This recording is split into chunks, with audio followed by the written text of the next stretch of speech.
in the timing that they're choosing to bring this. It's a moment where President Trump has just gone through this experience, and now they want to try to go after Comey, saying that he, too, was threatening the president's life, Lindsay. And since we don't have details yet on the charges or on exactly the details in the indictment, we don't have our hands on that paperwork yet. We've essentially confirmed this through sources and are still working to that.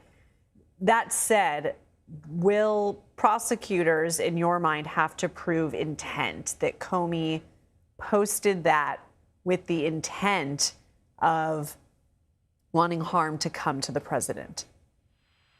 Very likely, yes. As you said, we haven't yet seen this. We don't yet know the charges. But if they are trying to, in fact, claim that this post constituted a true threat, then they absolutely have a high legal bar there to prove intent, to prove that Comey understood the meaning of this post, that he knew that it would be perceived as a threat to the president. We know that President Trump has been wanting to have Comey prosecuted over it. He claimed that it was a call for the assassination of the president. So, yes, there will be potentially a very high bar. But again, we will have to see what is actually in this indictment. What are the specific charges that they are going to bring?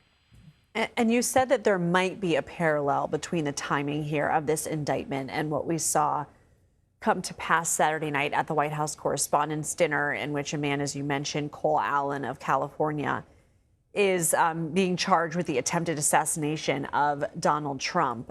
You were there. You were at the event.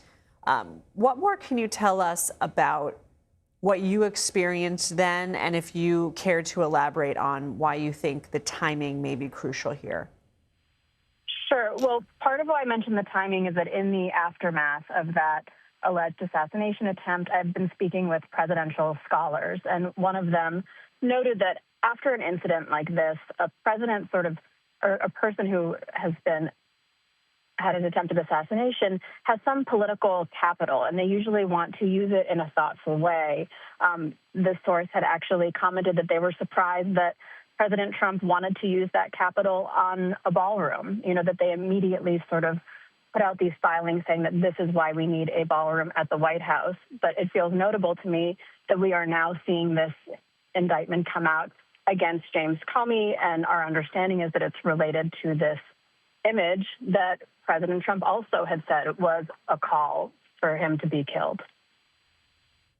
And we know that James Comey is someone that President Trump has wanted to have gone after for a very long time. He wants to see him prosecuted. He wants to see him jailed. This is one of his perceived enemies, and we know that this is an issue that is very important to him. Lindsay, also notable that today a judge actually decided in the case of Maureen Comey, who had a lawsuit against the Department of Justice for her termination here in New York. A judge determined that she could move forward with that case. The DOJ had been trying to get that dismissed. So a lot of news related to the Comey family today. Can you give us any more information on her case to remind folks what that's all about?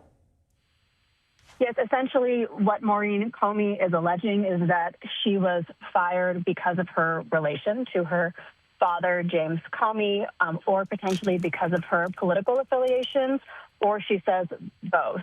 She was let go from the Southern District of New York, where she had been a prosecutor. This occurred shortly after she had finished prosecuting the case against Sean Diddy Combs. I mean, it didn't seem to have any relation to how she did on that case. She was a highly respected prosecutor in SDNY, but she believes that this was wrongful termination. She is suing the Department of Justice, and as of today, that lawsuit can proceed. Okay, Katrina Kaufman, hang out for us if you can. If we still have Jake Rosen, Department of Justice reporter. Jake, I wonder if there was anything that Katrina had mentioned that you would like to pull on. Well, I think the one thing is that going back to September of last year, Lindsay, we saw that Truth Social post publicly addressed to then Attorney General Pam Bondi, ordering her to say that we, quote, can't delay any longer in the ongoing criminal investigations into people like James Comey, Senator Adam Schiff from California, and New York Attorney General Letitia James. Shortly after that, we kind of saw the movement against Comey and Letitia James in court. The case against Adam Schiff has not materialized to anything concrete as of now, but that is the world and landscape and political kind of echo chamber that this Department of Justice is functioning in, especially since Bondi's removal and the appointment of, we should point out to our audience, one of President Trump's former defense attorneys who was appointed to the second-in-command post at the Department of Justice, who is now leading the Department of Justice, Acting Attorney General Todd Blanche, who has said in his first number of public addresses and press conferences since he's gotten this job that he is willing to go after and bring justice to those who he believes has not been brought yet. James Comey has been number one on that list, and certainly seems like today there's going to be another criminal development in this case. So for anyone who is just joining us, it is 2:30 now Eastern Time, and we have been covering breaking news because we have confirmed, CBS News through sources, that former FBI Director James Comey has been indicted. This is a second case, separate from his first indictment, which was about allegedly lying to Congress regarding leaks to the press. This is about a post from last summer, May of 2025, excuse me, in which Comey had posted a picture of seashells on a beach that were in the shape of 8647. He posted it on social media. Excuse me. He immediately, well, I don't know how soon after he deleted it, but he posted that he didn't realize how it could be interpreted, that some might see it as a call to violence. But we know that shortly after that, many people in the president's sphere, including the president himself, did speak about how offended they were about it. A Secret Service spokesperson telling CBS News at the time, it vigorously investigates anything that can be taken as a potential threat, that they were aware of the social media post by the former FBI director, and they said they take this rhetoric very seriously. He said beyond that, we don't comment. At the time, then Department of Homeland Security Secretary Kristi Noem had confirmed Secret Service agents had interviewed Comey. FBI Director Kash Patel had said in a statement they were aware of it as well and were in communication with Secret Service. And the White House Deputy Chief of Staff had written in a social media post saying that his message can be clearly interpreted as a hit on the sitting president of the United States and is being taken seriously. But as we've been talking about with Jake Rosen and Katrina Kaufman, the president has long had James Comey in his sights, wanting him charged. That first indictment was dismissed. It is currently under appeal. And so, Jake Rosen, if you can remind us the status of that case for anyone who is just joining us, this first case involving alleged lying to Congress. That's right, Lindsay. We saw after James Comey was charged and then indicted in the Eastern District of Virginia, which is just across the river in Alexandria last year, for these charges of allegedly leaking as part of a lying to Congress investigation. What was kind of at play here was vague wording in a single back and forth between a sitting senator and Comey about what he had apparently talked to a lawyer of his about, who was a friend of his and an intermediary between him and the media. The charges initially were hit with a number of motions to slow down this case.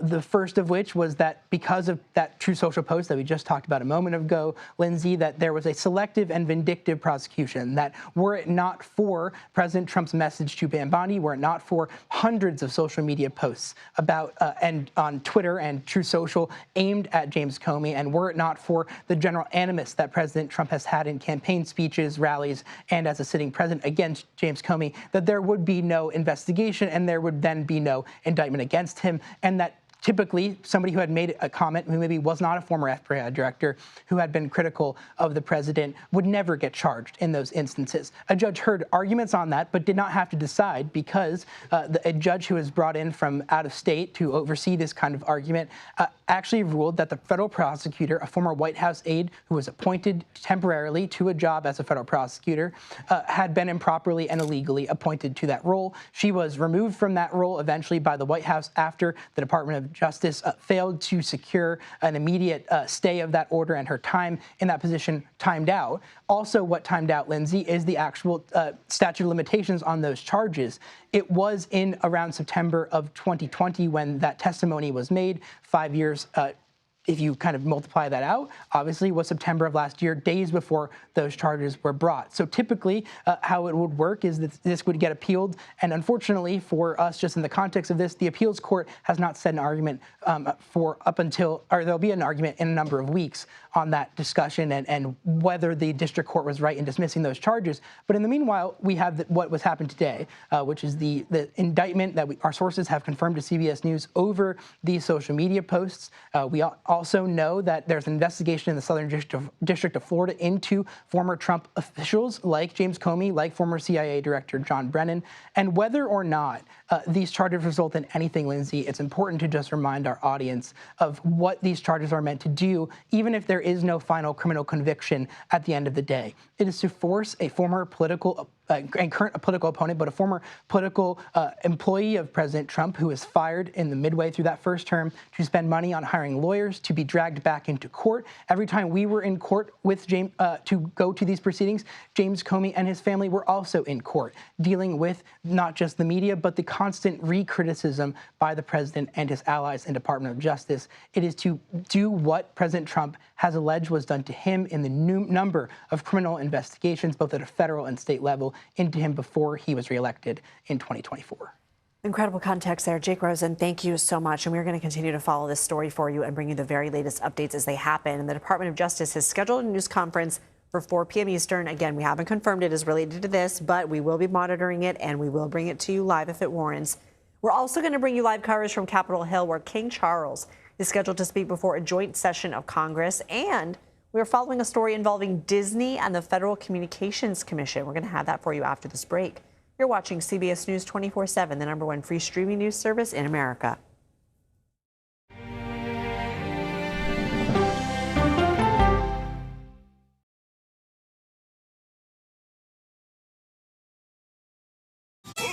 Sunday morning, Cars for a Song, plus actors Don Cheadle and Iowa Debris.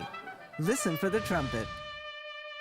Inside Abbey Road Studios. This almost makes us Beatles. The Police's Stuart Copeland. Love the drums. What is it about the orchestra? Creates Wild Concerto. The only way to get a 360-degree understanding of America is to get out there in America.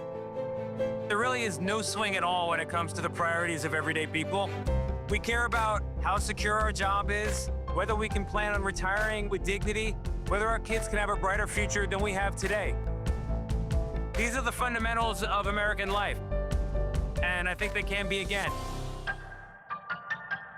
I think I asked direct questions. I don't know that they're tough questions per se. Why doesn't he tell Republicans, come into my office, let's hammer this thing out? Margaret, it's a totally fair question. Why are you opposed to this deployment? It's unconstitutional. That's the role of Face the Nation, to focus on the issues at hand. That means a civil conversation with perspective.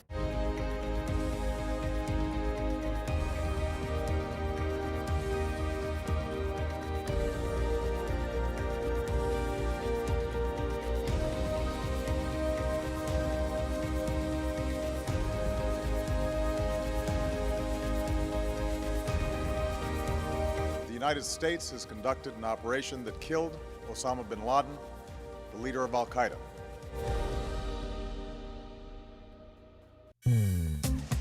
I'm Major Garrett in Washington, inviting you to the Takeout. Politics, policy, people, and pop culture served up weeknights. What's on the menu? Plenty. The day's happenings with curiosity, informality, and humor. It's serious discussion, but we do not take ourselves too seriously. Who is a better speaker, Mike Johnson or you? Oh, come on. Join me on the Takeout. Streaming right here on CBS News 24/7. At 16, it was life-shattering. A community is shaken when a teenager is murdered. You just can't get over that. The theory was always it was 3 guys, and the DNA didn't match any of them. More than 4 decades later, an unexpected breakthrough upends the case. If they didn't do it, then who did it? 48 Hours, now streaming on CBS and Paramount+. New information coming into CBS News 24/7. Liftoff pilots like we never saw the helicopter. Clash between federal agents and the suspect waited for quite some time. What the court did was really spend a lot of time looking at the Constitution.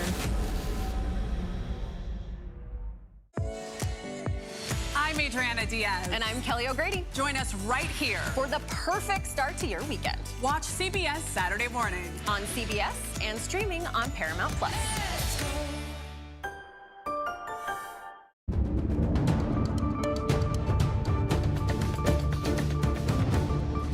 We are following another breaking story from Washington on this busy Tuesday. At least I think it's Tuesday. This one involving the FCC, saying it's going to call for an early review of Disney licenses as a result of an ongoing investigation into the company's DEI practices. Now, DEI stands for diversity, equity, and inclusion. Now, an FCC official says they've been investigating Disney's DEI program since March of last year, and current FCC Chair Brendan Carr told Katie Miller on her podcast. Katie Miller is Stephen Miller's wife, part of the administration. He told her on her podcast, quote, evidence suggests that Disney was dividing and categorizing employees based on race and gender, and potentially we'll see what the evidence establishes, ultimately giving different opportunities to people based on their race or gender or other protected class. Now, the FCC official I quoted previously says licenses come due every so often, but if there's significant concern about how a broadcaster is conducting their operations, the FCC can call for an early review. Now, let's go ahead and bring in CBS Saturday Morning co-host and CBS News Money Watch correspondent and CBS News 24/7 anchor Kelly O'Grady. Any other titles I'm missing? No, that covers it. That covers it, yeah. Dog mom. Dog mom, that's an important one. Biggie's mom. Okay, so getting serious though. Yeah. This is coming in the wake of attacks on Disney's Jimmy Kimmel.